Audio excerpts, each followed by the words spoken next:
Debat Cawapres 2024. Rame terus, makin sore makin rame. Kita harapkan makin malam juga makin seru. Pastinya. Dan di segmen ini, untuk bikin segmen ini tambah seru, kita akan langsung meminta para juru bicara di sini untuk saling memberikan pertanyaan satu sama lain. Karena tadi di segmen sebelumnya pasangan nomor urut 1 yang sudah memberikan pertama kali visi misi. Betul. Di segmen ini pasangan nomor urut 2 akan memberikan jawaban atas pertanyaan dari 1 dan juga 3. Masing-masing pertanyaan diberikan waktu 1 menit, dijawab boleh untuk dijawabnya 2 menit, ditanggapi oleh panelis masing-masing 2 menit. Saya persilakan dari pasangan nomor urut 1 untuk memberikan pertanyaan kepada pasangan nomor urut 2. Silakan. Ini pertanyaan agak lucu-lucu aja ini. Karena kami semua bukan cawapres. Baik. Jadi kalau jawabannya nanti berbeda dengan cawapresnya, yang benar adalah jawaban cawapresnya. Ya, supaya tidak apa-apa, Bang. supaya Tidak paham. apa-apa. Kan, Silakan, Mas Said Didu. saya hanya melihat begini. Ini kan tema malam ini adalah betul-betul bisa membuang anggaran yang sangat besar kalau dilaksanakan secara saksama. Nah, Capres dan Cawapres nomor 2, saya lihat ada hobi, tanda kutip, Pak Maman belum tentu setuju, tapi ada hobi membuat program dengan proyek-proyek besar. Kita mulai food estate, muncul makan gratis, itu susu gratis, kemudian muncul Giant Seawall yang menghabiskan 900 triliun. Pertanyaan saya, apakah memang paslon 02 ini akan selalu berjalan di atas landasan anggaran besar dan proyek besar? Itu saja. Baik. Kita dapatkan nomor 1 atau perwakilan dari nomor 1, Bang Said Didu pertanyaannya. Tapi sebelum nanti dijawab oleh Bang Maman, kita akan berikan kepada Bang Sunasib terlebih dahulu pertanyaannya. Silakan, Bang Sunasib. Terima kasih. Ya sama lah, kita santai-santai dulu ya. Jangan panas dulu, karena yang panas nanti di malam hari ya. Kita relax saja sekaligus untuk teman-teman educate ya, bahan sebagai edukasi kita sebagai akademisi juga kan, gitu ya, bisa gitu. Karena ini untuk Pak Maman ya, jadi kita disuruh nanya ke Pak Maman nih ya, nanti giliran gitu kan. Kita punya komitmen yang sama ya terkait dengan peningkatan kualitas hidup masyarakat. Kemudian kalau kita kaitkan dengan isu yang hari ini kita angkat, mulai dari desa, mulai dari pangan, mulai dari lingkungan hidup, pembangunan berkelanjutan, dan masyarakat adat, tentu ini adalah tanggung jawab yang luar biasa, yang harus dikelola dengan tata kelola yang benar juga, gitu ya. Mulai dari bagaimana menyiapkan perlindungan hukumnya, gitu kan, bagaimana juga menyiapkan tata aturan pengelolaannya gitu ya, jangan sampai nanti kemudian program-program yang bagus ini kemudian menimbulkan moral hazard dalam pelaksanaannya. Jadi kira-kira seperti itu pertanyaan saya, apa yang kira-kira akan dilakukan oleh oleh paslon nomor 02 terkait dengan tata kelola, karena ini penting sekali. Kira-kira begitu. Makasih. Baik, silakan Bang Maman. Ya, makasih Mas. Ini udah jadi kayak gua cawapresnya. Latihan Bang, latihan. Tapi saya akhirnya bisa merasakan Mas, duduk di kursi panas ini ditanya. Nah begini, sebelum saya menjawab mengenai konsekuensi penggunaan anggaran, kita harus bicara dulu, kita sepakat nggak sih bahwa food estate itu di tengah kondisi situasi sekarang, kita punya ketergantungan pangan terhadap beberapa negara di dunia gitu ya. Artinya kita harus sudah memulai bahwa Indonesia sudah harus punya, dalam tanda kutip tadi istilah saya, bank cadangan pangan kita. Itu yang pertama, konsep dasarnya. Nah konsepnya kalau memang kita sepakat bahwa ke depan Indonesia harus melepas, mungkin melepas total 100% hampir sulit, tetapi merilis atau mengurangi ketergantungan pangan kita terhadap beberapa negara di dunia ini. Kalau memang kita sepakat ke arah situ, solusinya adalah food estate.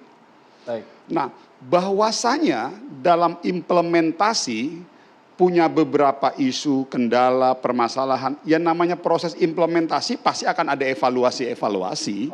Nah yang terpenting ingin saya sampaikan bahwa food estate adalah bagian dari sebuah program, bagian dari sebuah proyek jangka panjang untuk mendorong ketergantungan negara kita, ketergantungan bangsa kita, ketergantungan adik-adik kita yang nanti mewarisi tongkat estafet kepemimpinan bangsa ini terhadap barang-barang impor dari luar. Baik.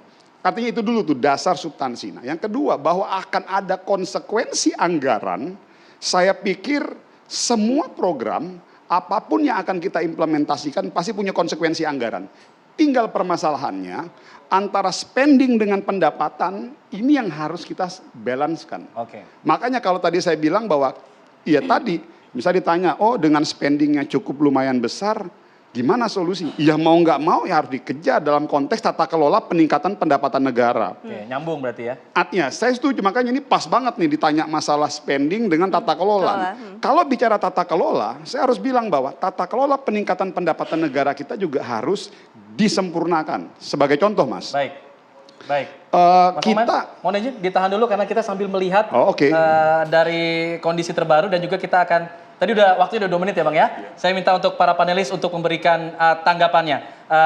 Prof. Tumiran untuk memberikan tanggapannya dari jawaban ini apakah realistis dilakukan oleh pasangan nomor 2 jika menang? Ya, terima kasih Mas. Mudah-mudahan yang disampaikan ini adalah jawaban dari diskusi internal di dalam tim masing-masing. Artinya? Artinya memang itu pemikiran strategik yang sudah dibahas. Oke. Bukan pemikiran yang muncul dari wakil yang ada di sini. Untuk Kalau gitu, penagaman lagi iya, berarti? kalau gitu nggak ngefek, ya Oh, kan? oke. Tapi nggak ngefek. Tapi di sini saya tidak akan mengadili, membenarkan itu. Tapi yang paling penting adalah sebagai akademisi mengamati, kita harus mulai berpikir. Sekarang misalnya masalah pangan, kita bikin food estate. Sebenarnya banyak tanah-tanah produktif tidak di-manage dengan baik, beralih fungsi. Sebenarnya kalau itu bisa di-manage dengan baik, tidak dialih fungsi, mungkin produksi pangan kita masih akan bagus. Oke. Sawah-sawah dibikin untuk perumahan. Yang kedua, saya sering masuk ke desa-desa, Mas. Itu bagaimana kesulitan para petani untuk hidup bertahan. Karena apa? Karena kesulitan pupuk, tenaga kerja mengelola, hasil pertanian padi itu kalau mereka itu katanya misalnya punya Baik. tanah sawah 2.000 meter, 4.000 meter, itu Baik. nggak bisa nyokolahkan anaknya. Baik. Nah, ini harus ditata. Bagaimana mereka bisa tersubsidi dengan baik, Baik. ekonominya tumbuh. Nah, ini nih harus ke sana lah gitu. Oke, jadi catatan ya Prof Iya. ya itu ya. Catatan Baik. mudah-mudahan itu apa? Daripada kita mikir sesuatu yang belum Oke. costly, Iya. lebih baik yang ada kita kelola, kita optimalkan. Baik, Oke, mungkin itu kami catatan. tahan sampai di situ terlebih dahulu, Prof. Tumiran. Prof. Ibnu juga mungkin bisa berikan pandangan mengenai jawaban dari Bang Maman tadi. Sudah lama masyarakat kita ini dikenal sebagai masyarakat petani.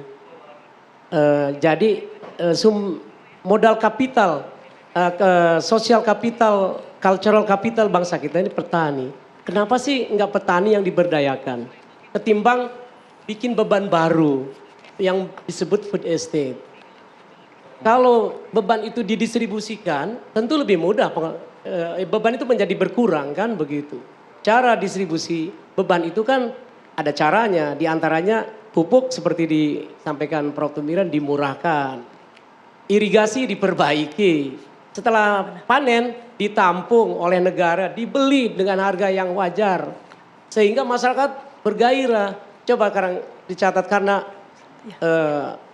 dukungan ke dunia pertanian itu kecil, akhirnya banyak anak muda yang tidak tertarik dengan pertanian. Jadi janganlah sesuatu yang sudah terbiasa masyarakat melakukannya tiba-tiba ingin negara mengambil alih. Lagi pula Bang Maman, itu food estate kenapa nggak dikerjakan oleh Menteri Pertanian misalnya? Itu kan lebih cocok sebagai core bisnis mereka kan begitu. Jadi maksud saya yuk kita kembali ke jati diri bangsa, berdayakan petani supaya itu tadi setiap keluarga itu yang memang bertani menjadi petani yang hebat juga.